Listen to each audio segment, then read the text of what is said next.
वक्फ board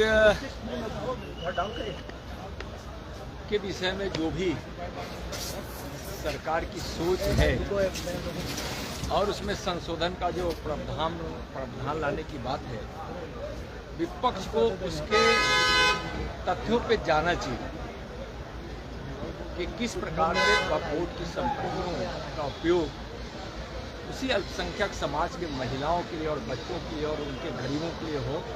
इस सोच के साथ ऐसे यह मामला अब जेपीसी में चला गया है, वहाँ उस पर चर्चा होगी, उस पर विचार होगा।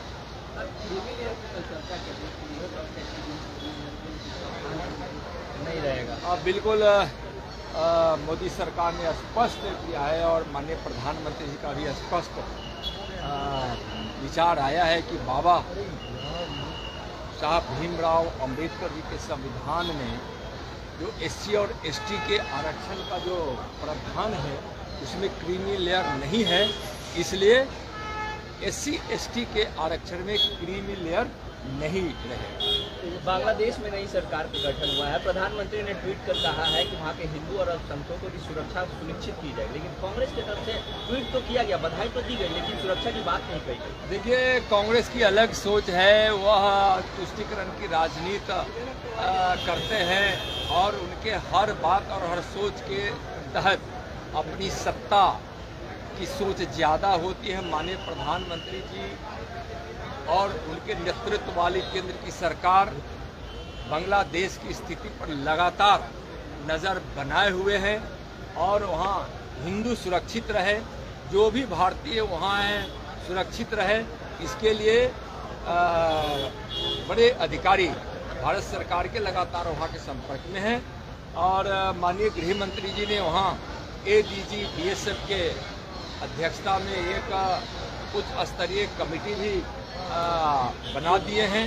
गृह मंत्रालय द्वारा उसकी सूची भी जारी हो गई है और वह लगातार पूरी तरह से निगरानी बनाए हुए है। बीएसएफ वहाँ बहुत चौकस है।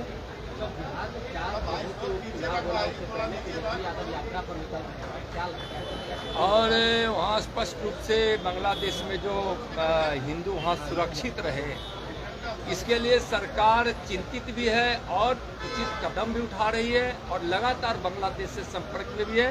माननीय प्रधानमंत्री जी बड़ी संवेदनशीलता के साथ और अति महत्वपूर्ण विषय है इस सोच के साथ वह इसको देख रहे हैं। यात्रा का तीसरा निकल रहे हैं, 4 जगहों पर चुनाव होना है बिहार में, क्या कहते हैं? चारों सीट एनडीए जीतेगी।